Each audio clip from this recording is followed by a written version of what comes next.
നമസ്കാരം. എല്ലാ സജ്ജനങ്ങൾക്കും സന്ധ്യാദീപത്തിലേക്ക് സ്വാഗതം.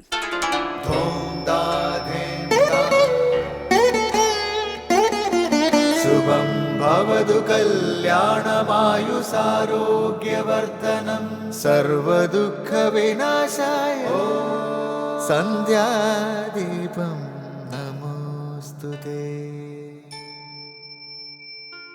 നാമം ജപായനം പുണ്യം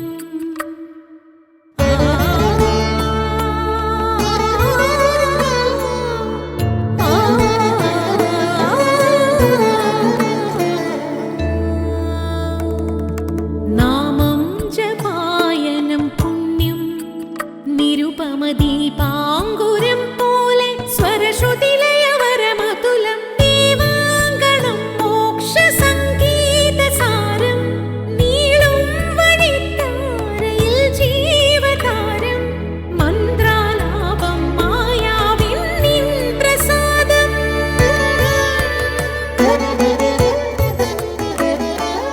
ഇരുൾ നീങ്ങിയുണരുന്ന തെളിനാളദീപം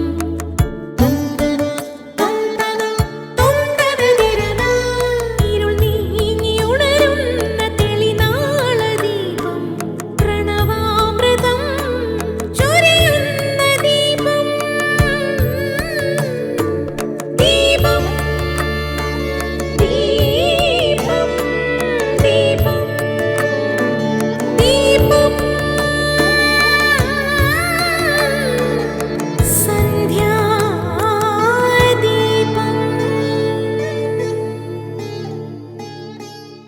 വേദാന്തശാസ്ത്രം അനുസരിച്ച് സ്വർഗം പോലും നിത്യമല്ല.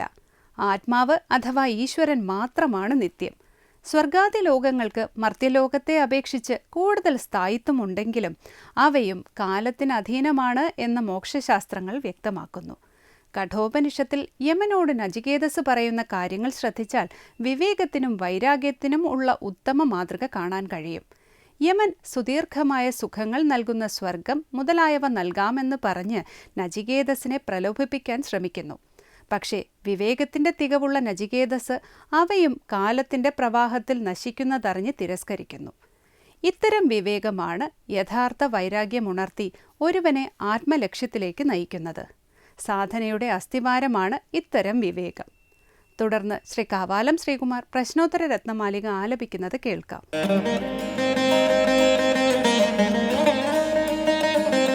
മുക്തിം ലഭേത കസ്മാദ് മുകുന്ദ ഭക്തിർ മുകുന്ദ കഹ യസ്താരയേത് അവിദ്യാം കാചാ വിദ്യ യദാത്മനോ സ്ഫൂർത്തിഃ. മുക്തിം ലഭേത കസ്മാദ് മുകുന്ദ ഭക്തിർ മുകുന്ദ കഹ യസ്താരയേത് അവിദ്യാം കാചാ വിദ്യ യദാത്മനോ സ്ഫൂർത്തിഃ. അടുത്തതായി ശങ്കര സ്തോത്രാമൃതം. ശ്രീ ശങ്കരാചാര്യരുടെ പ്രശ്നോത്തര രത്നമാലികയിലെ 56-ാം ശ്ലോകത്തിലെ ചോദ്യം മുക്തി എവിടെ നിന്ന് ലഭിക്കുന്നു എന്നതാണ്. മുകുന്ദനിൽ നിന്നാണ് എന്ന് ആചാര്യൻ മറുപടി നൽകുന്നു. ആരാണ് മുകുന്ദൻ എന്ന ചോദ്യത്തിന് അവിദ്യയെ തരണം ചെയ്യുന്നവൻ എന്നാണ് ഉത്തരം. അപ്പോൾ അടുത്ത ചോദ്യം എന്താണ് അവിദ്യ എന്നാണ്. ഈ ഉത്തരങ്ങൾക്കെല്ലാം സ്വാമി ചിദാനന്ദപുരി വേദാന്ത വ്യാഖ്യാനം ചെയ്യുന്നത് ഇന്ന് ശങ്കര സ്തോത്രാമൃതത്തിൽ നമുക്ക് കേൾക്കാം.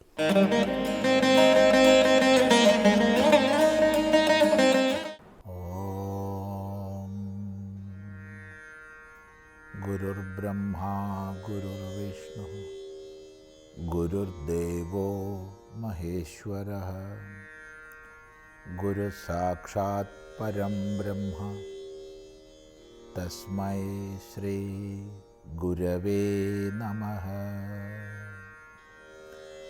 ഓം സദാശിവസമാരംഭാം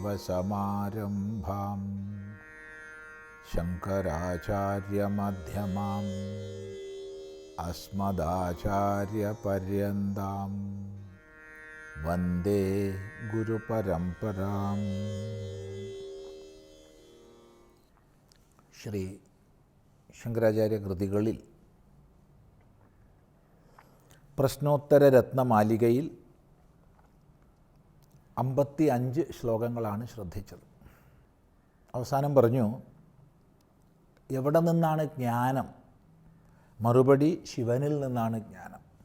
കുതഹ ജ്ഞാനം ശിവാദേവ, ശിവനിൽ നിന്ന് തന്നെയാണ് ജ്ഞാനം. അപ്പോഴാണ് അടുത്ത ചോദ്യം വരുന്നത്, മുക്തിം ലഭേത കസ്മാത് മുകുന്ദ ഭക്തേർമുകുന്ദഃ കഃ യസ്താരയേദവിദ്യാം കാചാ വിദ്യാ യദാത്മനോ സ്ഫൂർത്തിഃ. മുക്തിം ലഭേത കസ്മാത് മുകുന്ദ ഭക്തേർമുകുന്ദഃ കഃ യസ്താരയേദവിദ്യാം കാചാ വിദ്യാ യദാത്മനോ സ്ഫൂർത്തിഃ. മുക്തിം ലഭേത കസ്മാത്, കസ്മാത് മുക്തിം ലഭേത, എവിടെ നിന്നാണ് മുക്തിയെ ലഭിക്കുന്നത്? എവിടെ നിന്ന് മുക്തിയെ ലഭിക്കാൻ കഴിയും? ഇതാണ് ചോദ്യം. മറുപടി, മുകുന്ദ ഭക്തേഹേ, മുകുന്ദ ഭക്തിയിൽ നിന്നാണ്. ഇതിനു മുമ്പ് സാമാന്യം ഇതേപോലെ തന്നെ ദുഃഖനിവൃത്തി, പരമമായ സ്വാതന്ത്ര്യം എന്നൊക്കെയുള്ള അർത്ഥത്തിൽ ജന്മലക്ഷ്യപ്രാപ്തി എവിടെ നിന്നാണ് എന്ന ചോദ്യത്തിന് ശംഭുവിൽ നിന്നാണ്, ശങ്കരനിൽ നിന്നാണ് എന്ന് മറുപടി പറഞ്ഞു. തൊട്ടു മുൻ ഭാഗത്താവട്ടെ, എവിടെ നിന്നാണ് ജ്ഞാനം ലഭിക്കുന്നതെന്ന ചോദ്യത്തിന് മറുപടി ശിവനിൽ നിന്നാണെന്ന് പറഞ്ഞു. അപ്പം അതിനോട് ചേർന്നുകൊണ്ട് മുക്തി മുകുന്ദ ഭക്തിയിൽ നിന്നാണ് ലഭിക്കുന്നതെന്ന് പറയുന്നു. ഇവിടെ ശ്രദ്ധേയമായ ആശയം, ശിവപര്യായങ്ങളും വിഷ്ണു പര്യായങ്ങളും ചേർത്ത് ഒരേ അർത്ഥത്തിൽ പറയുമ്പോൾ ശിവൻ്റെയും വിഷ്ണുവിൻ്റെയും ഏകത്വം ആവർത്തിച്ച് ബോധിപ്പിക്കുക എന്നുള്ളതാണിവിടെ ലക്ഷ്യമാക്കുന്നത്. ചില സ്ഥലത്ത് ശിവപര്യായം ഉപയോഗിക്കുക, ചില സ്ഥലത്ത് വിഷ്ണു പര്യായം ഉപയോഗിക്കുക, ഒരേ അർത്ഥത്തിൽ. അപ്പം അതിൻ്റെ ഫലം എന്ന് പറഞ്ഞാൽ ശിവനും വിഷ്ണുവും ഒന്നാണ് എന്നുള്ള ഏകത്വ ബോധം നൽകുക എന്നുള്ളതാണ്. കാരണം മുകുന്ദ ശബ്ദം വിഷ്ണു പര്യായങ്ങളിൽ പ്രസിദ്ധമാണ്. മുകുന്ദൻ, ഭഗവാൻ നാരായണൻ, വിഷ്ണു. വിഷ്ണു പര്യായമായിട്ട് ആവർത്തിച്ച് പുരാണങ്ങളിലും ഇതര ഭക്തിശാസ്ത്രങ്ങളിലും ആവർത്തിച്ച് ഉപയോഗിക്കുന്ന ശബ്ദമാണ് മുകുന്ദ ശബ്ദം. പുരാണപക്ഷത്തിൽ ഭക്തിരസമാണ് മുക്കു ശബ്ദത്താൽ പറയപ്പെടുന്നത്. അതിനെ പ്രദാനം ചെയ്യുന്നവൻ മുകുന്ദനാണ്. അതുപോലെ ശബ്ദശാസ്ത്രജ്ഞന്മാരായ ആചാര്യന്മാർ മുക്കു ശബ്ദത്തിന് മോക്ഷം എന്നർത്ഥം പറയും. അപ്പം മോക്ഷത്തെ പ്രദാനം ചെയ്യുന്നവനാരോ അവനാണ് മുകുന്ദൻ, മോക്ഷപ്രദൻ.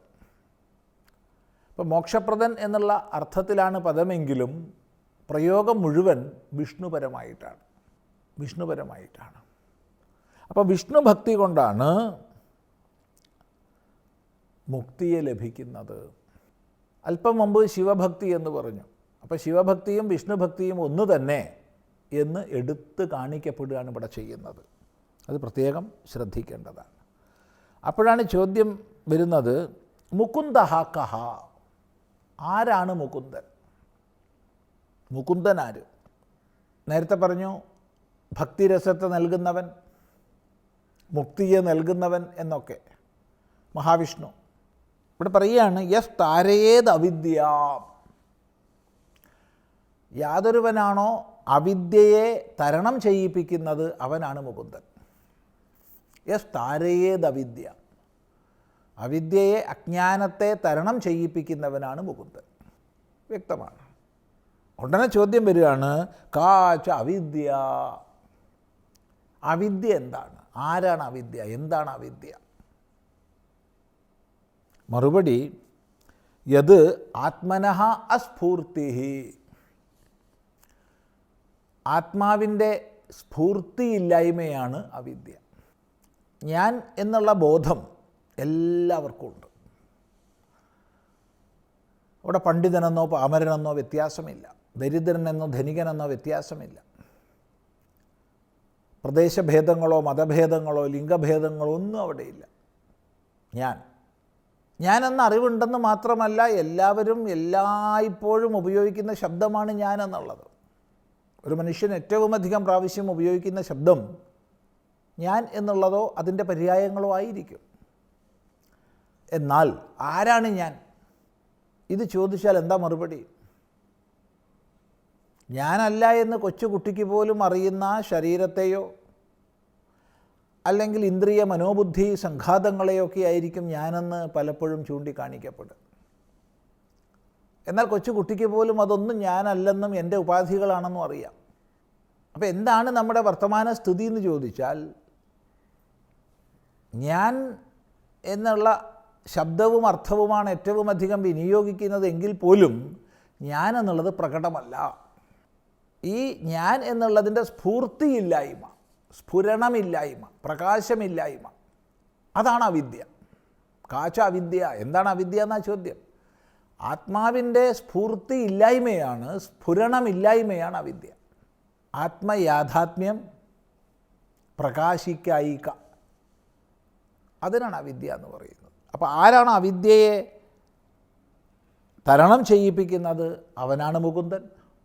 ആ മുകുന്ദൻ്റെ ഭക്തി കൊണ്ടാണ് മുക്തിയെ ലഭിക്കുന്നത്.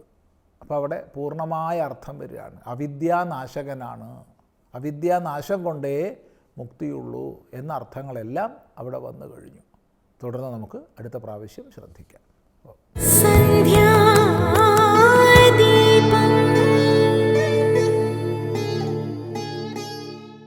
അടുത്തതായി സനാതനധർമ്മം.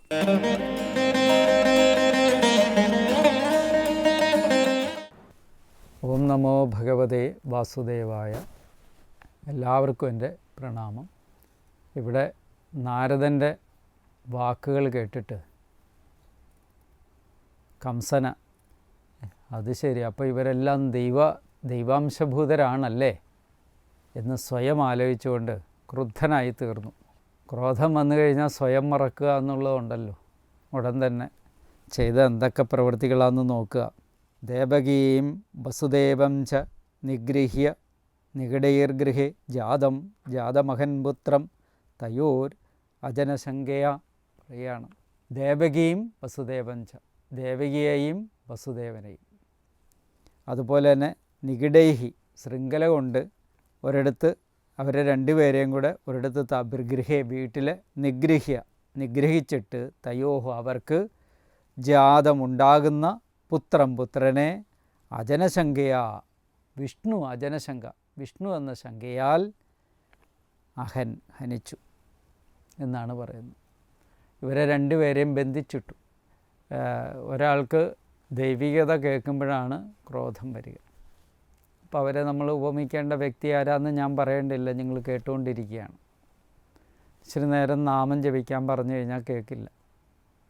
കുറച്ച് നേരം നല്ല നല്ല കാര്യങ്ങൾ കേൾക്കാൻ പറഞ്ഞാൽ കേൾക്കില്ല. അവിടെ ഇവിടെയും മനസ്സ് ഓടിച്ചുകൊണ്ടിരിക്കുക. വീരനാണ് കംസൻ. വീരനാണെങ്കിലും പോലും വീരത്വം ഇല്ലാത്ത പ്രവൃത്തികളെ ഉള്ളതാനും. എന്താ കാര്യം? വീരനാണെങ്കിൽ എന്തിന് മരണത്തെ ഭയക്കണം? കംസനെ വീരനായിട്ടാണ് ഇവിടെ ഉപമിച്ചിരിക്കുന്നത്. അങ്ങനെ വീരനാണെങ്കിലും അത്യന്തം നികൃഷ്ടമായ കർമ്മത്തെയാണ് കംസൻ ചെയ്യാൻ പോകുന്നതെന്നുള്ള കാര്യമാണ് ഇവിടെ പറയുന്നത്. മാതരം പിതരം ഭ്രാതുർ സർവാംച സുഹൃതസ്തത ഘ്നന്തി ഹ്യസൃതോലുപ്ത രാജാന പ്രായശോ ഭുവി. ഇവിടെ പറയുകയാണ്, ഭൂമിയിൽ പ്രായേണ അസുതൃപ, പ്രാണനെ പോഷിപ്പിക്കാൻ മാത്രം ആഗ്രഹിക്കുന്നവനും ലുപ്തന്മാരുമായ രാജാനഹ, രാജാക്കന്മാർ, മാതരം അമ്മയെയും പിതരം അച്ഛനെയും ഭ്രാത്യുൻ സഹോദരന്മാരെയും സുഹൃത ഇഷ്ടന്മാരെയും തഥാസർവാഞ്ച അതുപ്രകാരം എല്ലാവരെയും ഘ്നന്തി കൊല്ലുന്നു. ഈ നികൃഷ്ടമായ കർമ്മം വീരനായ കംസൻ എങ്ങനെ ചെയ്തു എന്ന് ശങ്കിക്കേണ്ട എന്നുള്ള കാര്യമാണ് ഭാഗവതം ഇവിടെ പറയുന്നത്. എന്തുകൊണ്ടാണെന്ന് വെച്ച് കഴിഞ്ഞാൽ അധമന്മാരിൽ വെച്ച് അധമന്മാരായിരിക്കുന്ന കംസനെ പോലുള്ള രാജാക്കന്മാർ അധമന്മാരിൽ വെച്ച് അധമനായിരിക്കുക. അധമൻ എന്ന് പറയുമ്പോൾ തന്നെ ഏറ്റവും മോശമായ വ്യക്തിയാണ്. അതിലും വെച്ച് അധമനായിരിക്കുന്ന കംസനെ പോലുള്ള വ്യക്തികൾ അവർക്ക് ഏറ്റവും പ്രാധാന്യമുള്ള എന്തായിരിക്കും? സ്വപ്രാണനെ ആയിരിക്കും, തൻ്റെ ജീവനെ ആയിരിക്കും. അതിന് വിട്ട് വേറെ ഒന്നുമില്ല. അപ്പം തൻ്റെ പ്രാണനെ സംരക്ഷിക്കുന്നതിലാണ് അധമാധമനായിരിക്കുന്ന കംസന് ജാഗ്രത. അതുകൊണ്ട് തന്നെയാണ് അച്ഛൻ, അമ്മ, സഹോദരി, സഹോദരിയുടെ ഭർത്താവ് എന്ന് തുടങ്ങി എല്ലാവരെയും പിടിച്ച് കാരാഗൃഹത്തിലടിച്ചു. ഇനി തനിക്കെതിരെ നിൽക്കും എന്ന് കാണുന്നവരെ ആരെയും മോചിപ്പിച്ചില്ലെന്ന് മാത്രമല്ല, ആ നാട്ടിൽ ജനിച്ചു വളരുന്ന മറ്റൊരു കുഞ്ഞിന് പോലും സ്വാതന്ത്ര്യമില്ലാണ്ടായി. സ്വന്തം പ്രാണനെ മാത്രം പ്രാധാന്യം കൊടുക്കുന്നവർക്ക് അന്യജീവനോട് കരുണയുണ്ടാകില്ലെന്നുള്ള കാര്യം തത്വത്തെ ഇവിടെ ബോധ്യപ്പെടുത്തുകയും ചെയ്യുന്നു. അതുകൊണ്ട് കംസാദികൾ അധമാധമന്മാരായി. രാജ്യത്തെ ആ സമയത്ത് ജനിക്കുന്ന എല്ലാ കുഞ്ഞുങ്ങളെയും കൊന്നെടുക്കാൻ അസുരന്മാർക്ക് നിർദ്ദേശം നൽകി ആര്? സ്വപ്രാണന് പ്രാധാന്യം നൽകിയ കംസൻ. ഇത് തന്നെയാണ് ഭാഗവതം ഇവിടെ വെളിപ്പെടുത്തുന്നത്. എന്തുകൊണ്ട് വീരനായിരിക്കുന്ന കംസൻ ഇത്രയും നിന്ദ്യവും നികൃഷ്ടവുമായിരിക്കുന്ന കർമ്മത്തെ ചെയ്തു എന്ന് ചോദിച്ചു കഴിഞ്ഞാൽ സ്വപ്രാണന് പ്രാധാന്യം നൽകിയത് എന്തുകൊണ്ട്? തൻ്റെ പ്രാണനെ നിലനിർത്തുക എന്നുള്ള ആണ് ഏറ്റവും പ്രധാനം. അതുകൊണ്ട് അന്യരെ ഉപദ്രവിക്കുന്നതുകൊണ്ട് യാതൊരുവിധ ദോഷവും അദ്ദേഹത്തിനില്ല. നിങ്ങളും ഈ നാട്ടിൽ നടക്കുന്നത് പലതും നമുക്ക് കാണാൻ കഴിയുന്നത് അവരവരുടെ പ്രാണന് എന്തെങ്കിലും സംഭവിക്കുമ്പോഴാണ് വൈകാരികമായിട്ട് ഏതെങ്കിലും തരത്തിലുള്ള ദോഷങ്ങൾ ഉണ്ടാകുന്നത്. അതിനെല്ലാം ഇടവരുത്താത്ത വിധത്തിൽ ആത്മീയത അനുഷ്ഠിക്കണമെന്ന് ഗുരുക്കന്മാർ നമ്മളോട് ഉപദേശിക്കുന്നു. മനമലർ കൊയ്ത് മഹേശ പൂജ ചെയ്യണം എന്ന് നമ്മളോട് പറയുന്നു. അല്ലെങ്കിലോ വനമലർ കൊയ്ത് പൂജ ചെയ്തിടണം. മനസ്സാകുന്ന പൂവെടുത്ത് പൂജിക്കാൻ നിങ്ങൾക്ക് കഴിയണം. അതല്ലെങ്കിലോ വനമലർ, കാട്ടുപൂക്കൾ, പൂക്കൾ പറിച്ച് ഭഗവാനെ ആർച്ചിച്ച് മനഃശുദ്ധി നേടിയിടണം. നമ്മളെല്ലാവരും കൃത്യമായിട്ട് നാമജപാദികളോ ഒന്നും ചെയ്യാത്തവരാണ്. മനസ്സിൻ്റെ ഗതി എങ്ങോട്ടാണെന്ന് നമുക്കാർക്കും ഒരു നിശ്ചയമില്ല. ഇന്ന് ശാന്തമാണെങ്കിൽ നാളെ രൗദ്രമാണ്, അതിൻ്റെ അടുത്ത ദിവസം അതിലും മോശമാണ്. ഇങ്ങനെ ഓരോ ദിവസത്തെ വിഷയങ്ങളുടെ സ്വാധീനമനുസരിച്ച് മനസ്സ് മാറി മറിഞ്ഞുകൊണ്ടിരിക്കുകയാണ്. അടുത്ത് വരുന്ന വിഷയത്തിൻ്റെ പ്രാധാന്യത്തിന് നമുക്ക് എത്രത്തോളം പ്രാധാന്യം അർഹിക്കുന്നതാണ്, അതിനനുസരിച്ച് മനസ്സ് മാറിക്കൊണ്ടിരിക്കുന്നു. ഇങ്ങനെ ചെറിയ വിഷയങ്ങളിലും വലിയ വിഷയങ്ങളിലും എല്ലാം തിരകൾ പോലെ പെട്ടൊലഞ്ഞ് മനസ്സാകെ അസ്വസ്ഥമായിരിക്കുന്ന സാഹചര്യത്തിലാണ് ഭഗവാന്റെ ഈ മഹത്വത്തെ ഇവിടെ വർണ്ണിച്ചു വരുന്നത്. എന്താ? സ്വപ്രാണന് പ്രാധാന്യം നൽകിയിരിക്കുന്ന കംസാദികൾ അധമാധമന്മാരായിരിക്കുന്നത് കൊണ്ട് തന്നെ അവർ തൻ്റെ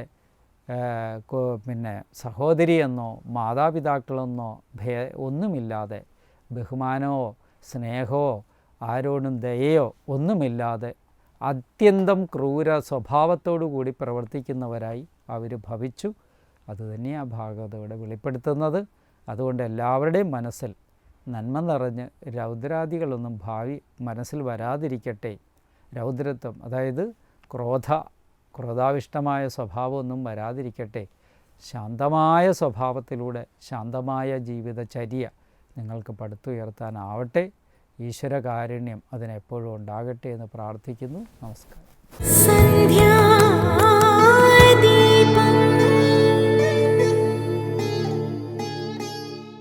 തുടർന്ന് ദീപാരാധനയാണ്. ക്ഷേത്ര സന്നിധിയിലെത്തി മംഗളാരതി തൊഴുത് ഇന്നത്തേക്ക് മടങ്ങാം.